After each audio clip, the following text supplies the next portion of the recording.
Hi everybody, welcome to today's event. Today we're going to talk about generative AI, large language models, and data science in general with Harpreet Sahota. And I was with Harpreet 1 or 2 years ago on his podcast, Artists of Data Science.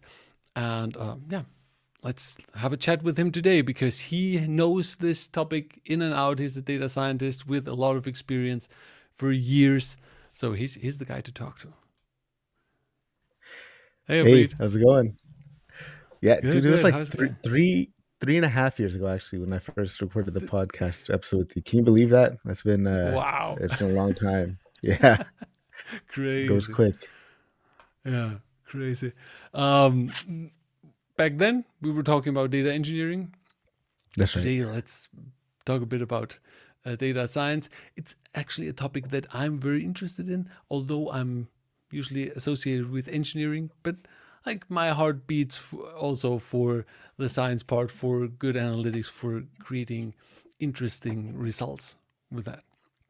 Right. And I think generative AI is something that everybody's talking about right now. So maybe Absolutely. Yeah. you can give us a few, like a short introduction. How would you specify this or define this for us? I guess it's just in it right there, right? Generative AI. It's different from what we're typically used to before, before the last couple of years, where it's just discriminative AI. Where we're kind of trying to differentiate between a couple of classes, right? Some different classes, differentiate between some animals, or trying to find, a pose estimation, key point detection, uh, tasks like that, right? Which are discriminative in nature. Whereas generative now, it's like, okay, well, instead of trying to discriminate between classes or trying to, perform those type of tasks, we're actually generating content. We're generating output from a neural Mm. network, and the output can be anything from text, as we all know with chat gpt, or it could be with text to images, or it could be images to images. So now the output isn't necessarily like a class label or a scalar value. It's actually some generative type of content, generated content. Are the algorithms that different than what we've been running before? Like, is that something super new? Yeah, I guess the model architectures are different. When we're thinking about random forest or linear regression, right? Those are typically algorithms. But when we're talking about generative AI, we have different class of models. They're network, neural networks, deep neural networks. So in the case of for example, text generation, it's typically going to be like a transformer type of architecture. Or in diffusion model, you might have some type of UNet and autoencoder type of mechanism in there. So yeah, I mean, yeah, they are definitely different. I guess the way they're trained depends on the model, but we're still kind of optimizing some type of objective function. Okay. So I titled this no no this my email that I sent out for this stream. I titled like real talk. And let's have a real talk about this, not just like some, because I feel like a lot of people are on the hype train and this is the thing and everything is going to be generative AI. Like how do you see this in the future? Because yes, from a application standpoint, we all, as you mentioned, we all know ChatGPT and we use ChatGPT. But like, how do you see this? Uh, can I say game changer? Like, I'm excited about it, man. I'm pumped for it. I think it's awesome. I think it really has a way to help augment human creativity and help augment human potential. I think of all the different ways that I, for example, make use of language models. Obviously, content generation is one aspect of it, but I work in a role where I'm a, a one man department, right? Like, oftentimes I don't have people to talk through my ideas with, and I often find myself conversing with the language model to Mhm. kind of help kickstart ideas, to help kind of have a sparring partner, so to speak. I never had access to coding mentors growing up, or people to ask questions for, and now I'm using generative models to help me debug code or help me understand code. I just think that the potential for it to help us as humans is tremendous, and um, you know I don't see that as hype. I think the benefit to us is real, and we're just at the beginning, right? It's a common phrase I hear now, right?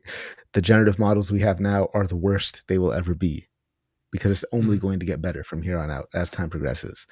Um, yeah, so I'm definitely pumped about it. I'm excited about it. I don't think it's hype. I think it's Okay. for real.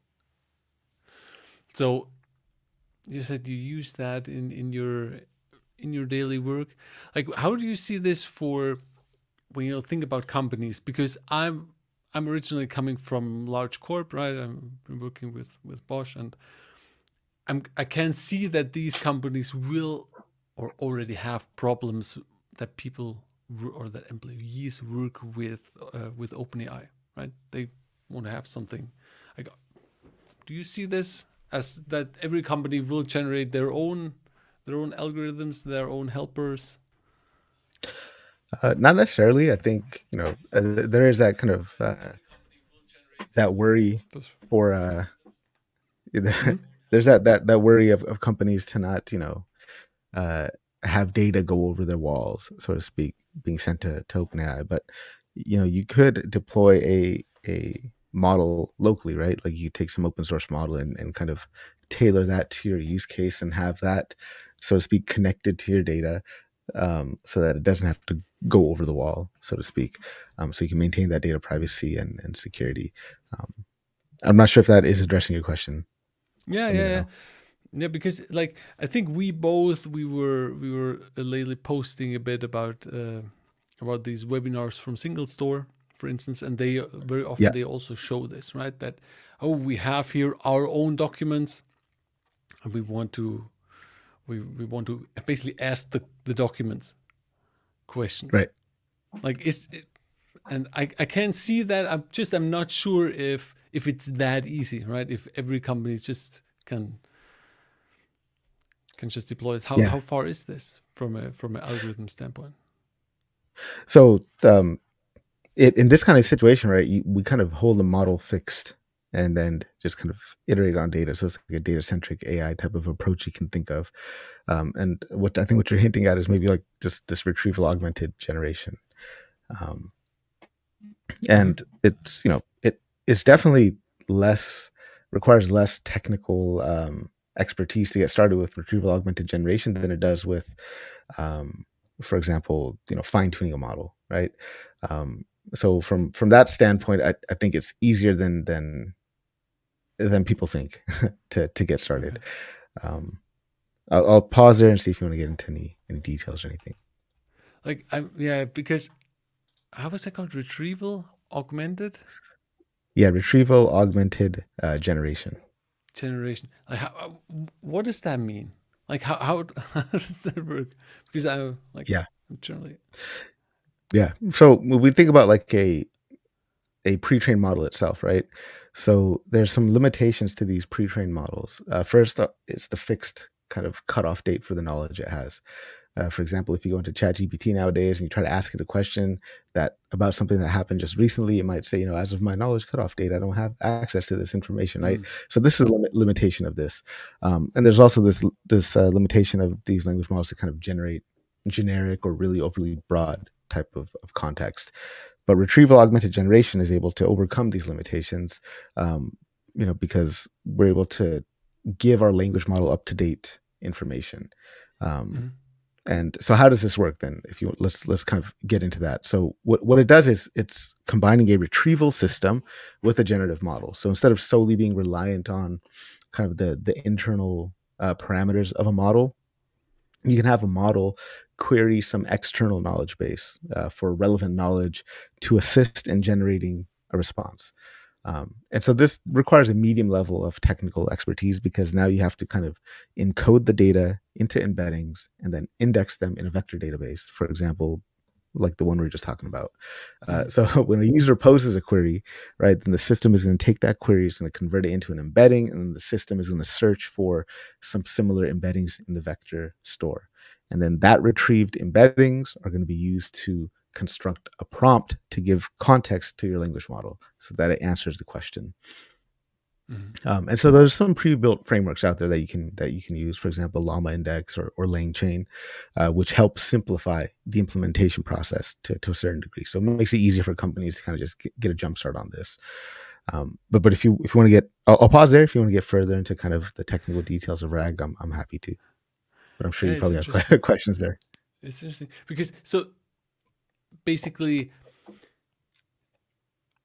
you have your language model and you're not continuously retraining your language model, but the language model you feed the data into your data store, whatever kind that Mhm. is, and then your Yeah. model retrieves the data based on the question that you're asking, and then Yeah. tries There's to understand it and create a prompt out of it. Yeah, exactly. Yeah. And there's different ways you can have that retrieval work, right? So, um, one way is just, take the query and then search for similar documents, in your vector store. But this is where having good indexing techniques really come into play here. Mhm. So you can optimize that kind of retrieval pipeline. But yeah, fine tuning, I would say fine tuning, you typically want, what does fine tuning actually mean? Let's contrast that with what we just talked about. We talked about retrieval essentially being a way to kind of take a user query, convert it into embeddings, find similar documents in your vector store, retrieve those documents, and feed it into the context window of your prompt so you can send it to language model, right? So that's retrieval kind of augmented generation. Fine tuning is different though, because now you're updating a pre-trained model's weights via back propagation for some domain specific task, right? And when you end up doing this, you kind of refine the broad knowledge that the model has learned during its Mhm. initial pre-training, and you're then adapting the model for some specific task or to behave in a particular way. Um, and so this, you do need a lot of technical expertise to get started with fine tuning, right? Because fine tuning, you have to worry about everything from data curation to managing computational resources to understanding how to best allocate and utilize those resources, right? And then there's a pipeline for fine tuning. Prepare, curate, manage that data. Then you got to clean and pre-process that data to make it compatible for training. Then you select a Mhm. base model. Then you got to adjust the model's weights on the new data set, right? Then you got to evaluate its performance and deploy it. So we're in a typical kind of machine learning framework again. Um, so that's kind of contrasting retrieval with fine tuning. And I'll pause there for any questions. Hmm. So there's still, when we think about this, there is still a lot of domain knowledge needed for fine tuning, right? Because I'm Yeah, yeah, imagining yeah, yeah. if you're in a situation like you're an insurance company and you want to create the model for with your data, it's not just the preparation, the technical aspects, but it's still just like with data science has been for years. You need to actually understand the data and be able to check the results or like what Yeah, would you yeah. say? When you're fine tuning a model, it's like just how it's the typical machine learning and deep learning pipeline that data scientists and machine learning engineers are all kind of familiar with. Hmm. How easy is it to get to get a good algorithm to start with that you can improve on? So typically you'd start with a base model. You take like an off the shelf model, maybe a DESC 6B or whatever other open source model you have, and then you just take whatever data set you need and you can fine tune it on there. And so you're going to be using typically be using maybe a Hugging Face kind of abstraction layer on top of that, maybe the supervised fine tuning trainer, and just running training that way. So you know not necessarily making you're kind of in this case you'll be using some different methodologies, right? You're not going to fully train the model. You'll probably use some kind of parameter efficient methods, maybe using LoRa adapters that are kind of connected to your model Hmm. weights there and update those during training. So then you're no Okay. longer training the entire network. You're just training small matrices that are then adapted for that particular uh, network, and then you save those. For me, that sounds very complicated. Like as if it's not as easy as. as people say. Yeah, it's definitely. I mean, You know requires what I a mean? high level of skill. Yeah, it definitely requires high level skill, high level of expertise. I mean, I'm by means no expert on it, no no no no highly skilled practitioner myself, but like I like doing it, and uh, uh, for fun. But there's a lot to learn. There's so much to learn in this particular domain for fine tuning. Hmm. So I'm not sure. Like the thing is, people sometimes say these models, like, and I hear this also for ChatGPT, and I just today I saw that I experienced it my own, that these things are not super reliable, right? That the answers that they get you will not always be correct. Like for instance, today I wanted to have some boilerplate code for that was for Snowflake, some grants. And I said, okay, here I have a user. I want to have these permissions. Write me a few grants, and it actually did wrong. Then I just put it in my console, and that console had an error. And then I said, yeah, here I get this error, and then actually ChatGPT said, yeah, of course, yeah, because this is does not work this way. You need to split this into these two individual things. But like, how do you see this issue? The hallucination problem that you're saying here, for a tendency for models to generate kind of nonsensical responses. Yeah, or not, or just not correct things, because I'm like, how Yeah, easy is, no, I don't want to talk too much about give you already answers. Like, what do you think yeah. about this, that it's not reliable often? Yeah, I mean, this it's definitely an issue, right? I think we've all kind of faced that when we're using ChatGPT as like a pair programmer. We're trying to ask it to do something, and with that, I think more context is better. As much context you can give it, and as specific as you can give it, detail as possible, it's helpful to get better responses. And then the nice thing about that chat interface is that you can iterate on that as well.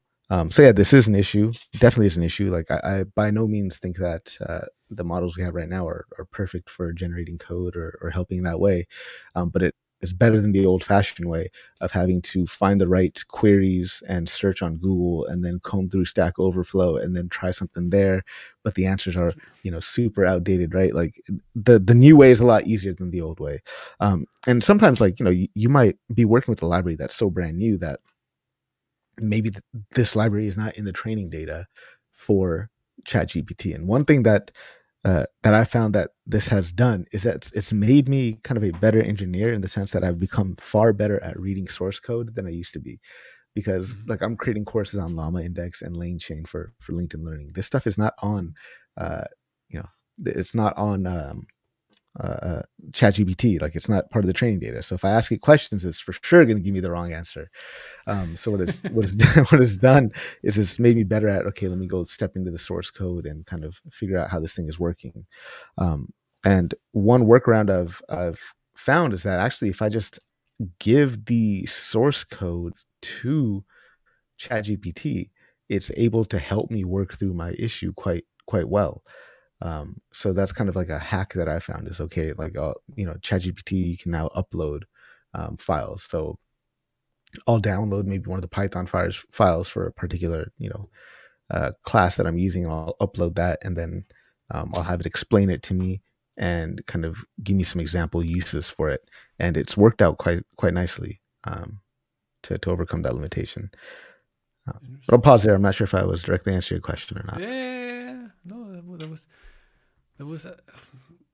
what I was asking for. Like, but I haven't actually looked at it, that you can upload files. That's cool. I haven't tried that out. Yeah.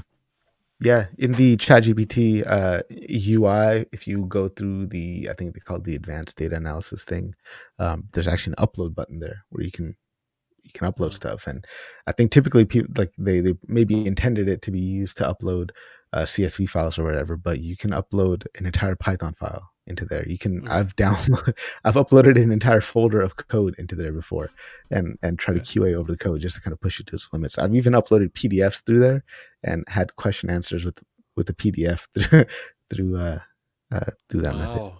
Wow. I need to try that. Not with code, but with PDF. That sounds very interesting. Yeah, yeah. Okay. Okay. So, but do you think at some point they will get really reliable? Like they Yeah. Yeah. I mean, it can only get better from here, right? Like literally, it can only get better from here. So at some point, yes, they will be super reliable. At what point, I'm not sure at what point, but at some point, yeah. We're still kind of, we're still not thinking outside of the transformer architecture yet. And who knows if there's a better architecture out there that's yet to be discovered that might give us better results, right? Um, but but but yeah, definitely will get better. Hmm. And you created LinkedIn courses about this. Interesting. About what did Yeah, you say? like LangChain and and llama index. Yeah, kind of. I like my style is to incentivize myself to learn something by picking the most public way to get upfront about it and talk about it. So trial by fire. So I was like, all right, well, look, I'm interested in learning more and more about lane chain. Um, but I needed like a fire under my butt to give me that activation energy to go learn it. So I was like, I talked to my content manager at LinkedIn. I was like, hey, let's let's do a LangChain course on prompt engineering. And she was like, all right, cool, sounds good. And so it forced me to learn it. And I kind of undertook that public 100 days of LinkedIn, 100 days of LangChain learning uh, challenge, and did the LangChain Zoom camp. So very forcing myself to learn it in a very public manner. And then I did the same thing with llama index, right? Because I know that retrieval augmented generation is going to be here to stay for quite some time. Um, and you know, what better way to learn it than in the most public way possible? Let me make a LinkedIn learning course about retrieval augmented generation using llama index.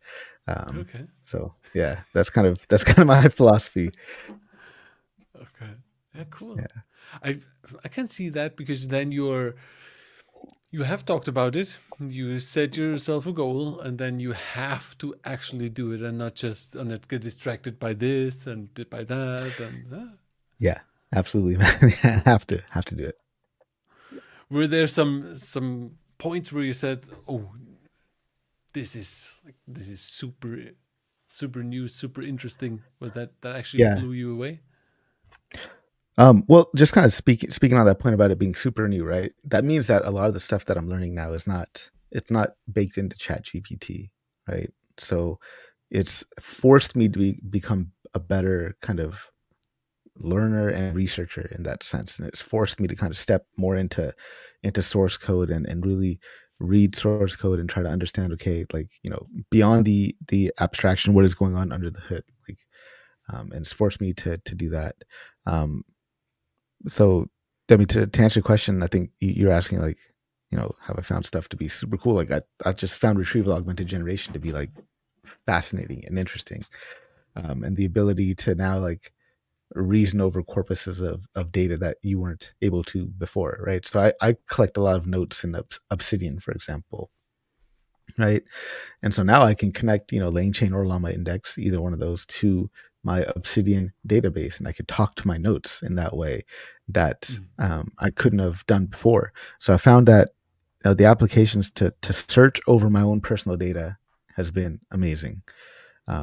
We're so used to searching on the web for stuff, but we don't have that same kind of search functionality in in our laptop, right? Like I could do the spotlight search, but it's the spotlight search is essentially just doing kind of matching characters, right? And trying to find documents that have that matching character, but it's not helping me answer questions. You know what I mean? Like I Mm. can't go into spotlight search and say, you know, ask like a question like, oh, who was the inventor of a neural network? Check my, notes for who invented Linnet and what was this architecture.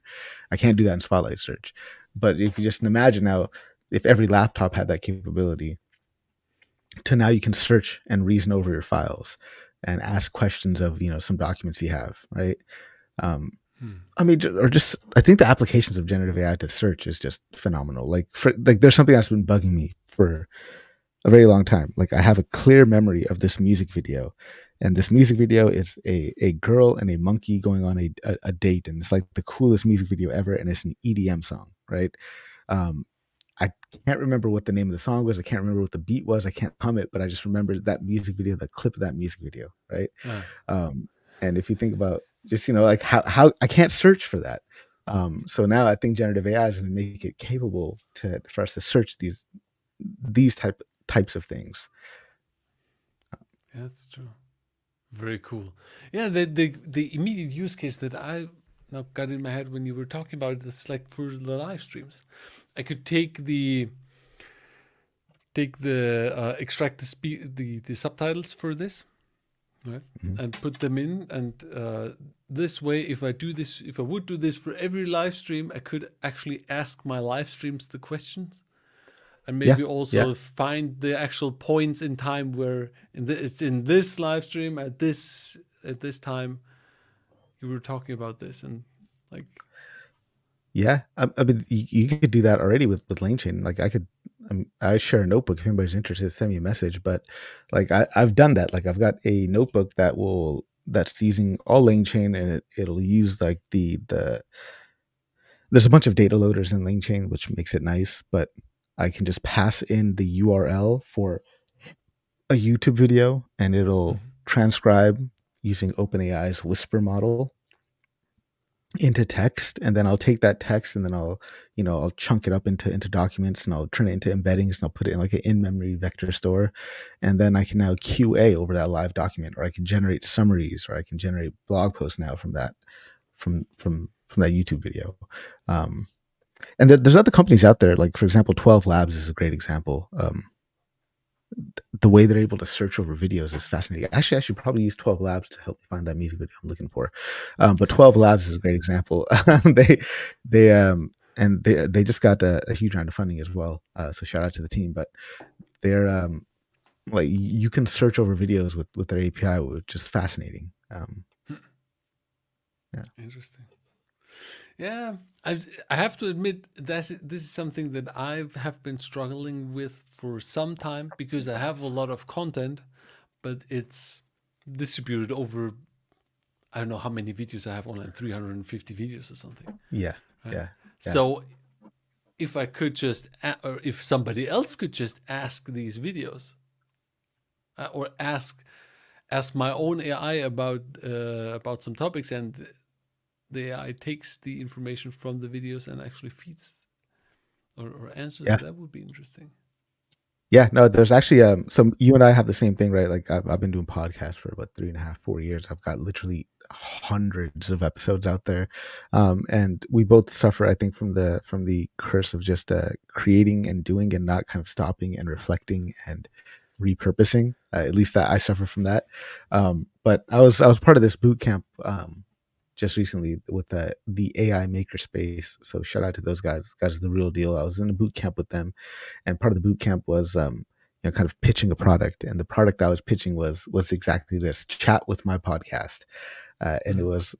it was just this exact same thing where it's like, okay, I'm going to take all of my I take all of my uh, MP3s, use OpenAI Whisper to convert all the MP3s into text, and then chunk up all the text, attach appropriate metadata to those chunks of text, index them appropriately in a vector database, and then kind of search across my corpus of work to answer particular questions related to my podcast.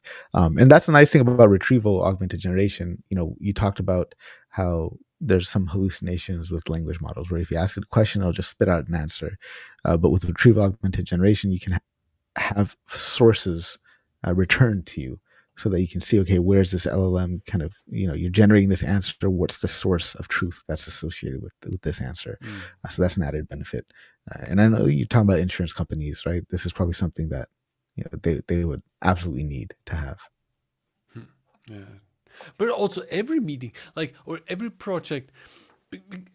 I mean, I can think back of, I don't know how many situations where there's a project, then something isn't working out. One person says this, no, we've told you this before. The other person says, no, I've never heard that before, right? And when problems arise, you could just ask, like, what was communicated? And then hopefully it will tell you this was communicated and give you, as I said, give you the resource. Like in this email, you will find that Andreas already told you that this will not work. And this is a feature now in Zoom. I'm not sure if you use Zoom regularly, but Zoom got some new AI features. And one of the AI features in Zoom now is a meeting summary and a kind of meeting companion. And you turn on that feature, and then at the end of the meeting, it'll generate a summary, and then the summary will have like the next action steps attached to it that were discussed during that meeting. It's fantastic. I saw that it told me I can activate something, but I didn't.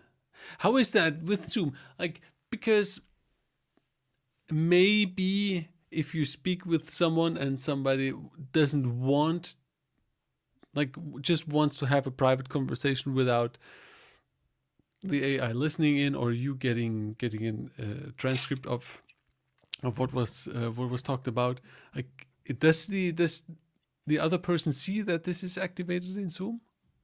Do you Yeah, know? they will. So it's just like the record button on Zoom, right? Like as soon as you start a Zoom call, it's not like it's automatically recorded. You have to hit the record button. And then if you hit the record button, you get that notification on your end that pops up that this meeting is being recorded. Okay. It's the same thing with Zoom. Like the AI companion, you have to turn it on. And then if you turn it on, everybody in the call gets that pop up that says, okay, this person's using the AI tools. Interesting. Because, like, people are very often talking about privacy and, like, these problems with with generative AI or using data for these use cases. I, I mean, maybe you don't Yeah. want this to happen. Yeah, I mean, it's definitely a use case, but this is where kind of you need um, you need some maybe guardrails in place, and guardrails is a term in AI, and maybe I'm not using it appropriately here, but for example, you can go into ChatGPT and say, "Give me the lyrics of this song," and Mm-hmm. and it'll pop up and say, "I can't give you any copyrighted material," right? Mm-hmm. Which I thought was interesting, because I wanted it to do something. I said, "Hey, look up the lyrics give me the lyrics to this song, but then write it in about this particular thing," uh, and it was like, I can't use copyrighted material, but conversely, I can give it in the context from the lyrics, and it's able to identify the song.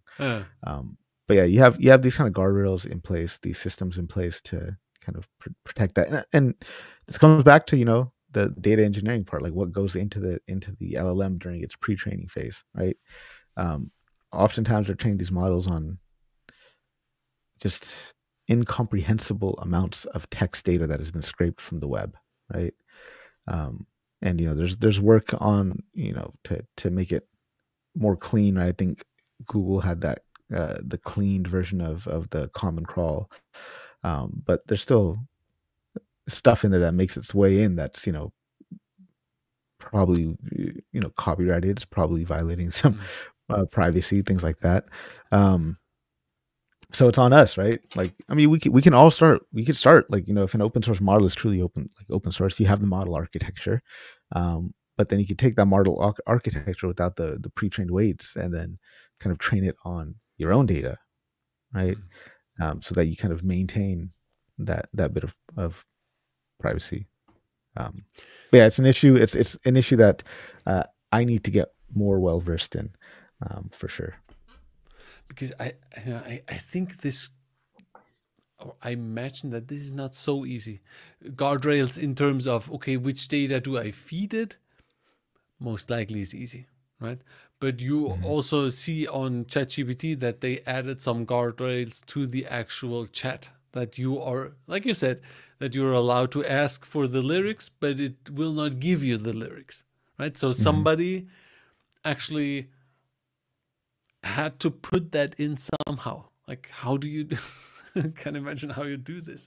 Like, are you telling it while you're training that you should never answer this, or like, how does that work?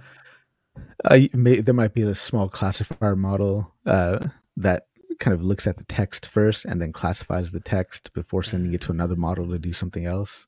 So there's that theory, and it's probably likely that GPT-4 is, like a mixture of experts type of models, where it's not just one ginormous model, but just several different models that are very well at one particular type of task. So you have text that comes in, and this is all speculation. I don't know if it's actually true or not, but text that comes in, it gets classified, and based on the classification, gets sent to a different model, or is Mm. flagged as inappropriate or flagged as copyrighted, so on and so forth.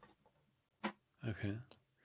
Because there were some people, I remember, I don't know how long this is, a few months back, where people were actually cheating ChatGPT, where they basically put the question below a statement that it's okay to post this and blah blah blah, and that the guardrails are off, and then it worked. Yeah, there's definitely issues with these systems. There's some I saw it earlier this week on Twitter. Somebody had was playing around with Dolly 3, right? Dolly 3 being the newest text to image model from OpenAI. And if you tell it in plain English, create an image of a little boy drinking a beer and smoking a cigarette, and if you do it in straight English, it won't do it. It'll say it violates the policy terms.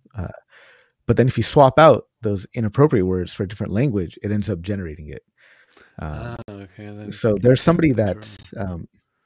I forgot. There's somebody on LinkedIn as well that posted about it. But essentially, he had drawn a bunch of kids literally smoking, playing dice, gambling at a casino, and it was by using the non-English words, and it was able to bypass that. And then somebody else had put the prompt something like uh,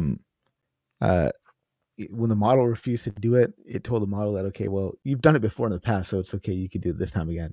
And the model said, oh, okay, well, and went on and generated it. Well, that's the internet culture, right? People are trying Yeah. to hack the system. And I think it's great that people are trying out everything, trying to hack the system, because now we have a better understanding of these weaknesses. And I think people might say, okay, well, before a company puts out a model, they should make sure it's completely red teamed and completely safetied. But it's impossible to do that, because the wisdom of the crowds will find some way to hack it and bypass that safety somehow. So yeah, might as well just release it, see what people do with it, because people will share how they jailbroke the model, and that just makes you better. You understand how users are behaving with the model, how they're interacting with it, and what the weaknesses of the model are. Very cool. Yeah. One thing that I can see could be a problem, that when people start generating models without guardrails, right? This could be problematic. That they right now OpenAI they put guardrails in, and everybody else most likely as well, right? Mm-hmm. But not everybody is nice, and so this can also become a problem. So Yeah, definitely. Yeah, there's so much going on in the AI space, and so many different components and expertise that it takes to really make these models work well with humans. Guardrailing being one of those kind of aspects. I don't know too much about that, but there is somebody that you guys should follow, Shreya Rajpal. Her company is Guardrails AI, and so she does a lot of talk and work about this topic. So definitely look her up, look her work up. I'm mostly just interested in in retrieval augmented generation. That's the one thing that I'm really enjoying at the moment, because I think it's the one thing that's really going to bring a lot of business value.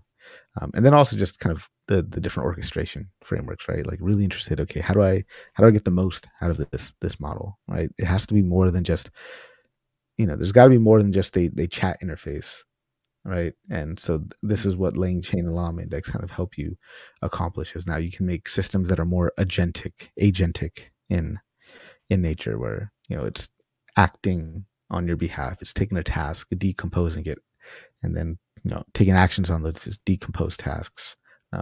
It's fascinating. Nemi says here, I think the guardrails can be installed in the post-processing step back to the guardrails. Yeah, possibly. I definitely got to look into it more for sure. Yeah. What was I want to ask before I put this comment on now? Retrieval. So how do you see your future now? No, before that.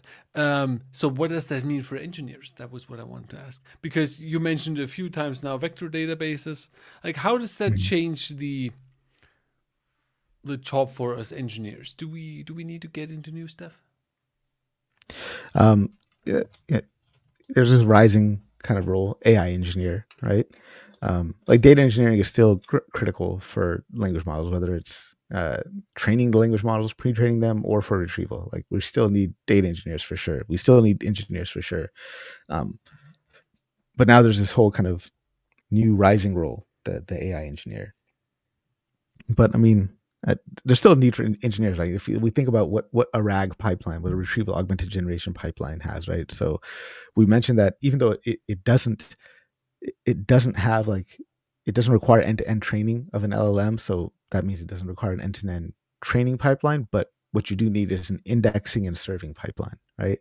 So you need engineers to build a data ingestion pipeline, right? So how do we you need a way to continuously take the data that's exposed to an LLM and update it, right? So you need to do some good old-fashioned data engineering pipelines that fetch, pre-process, and then push that data into the vector database. And then there's obviously the storage that's involved with that.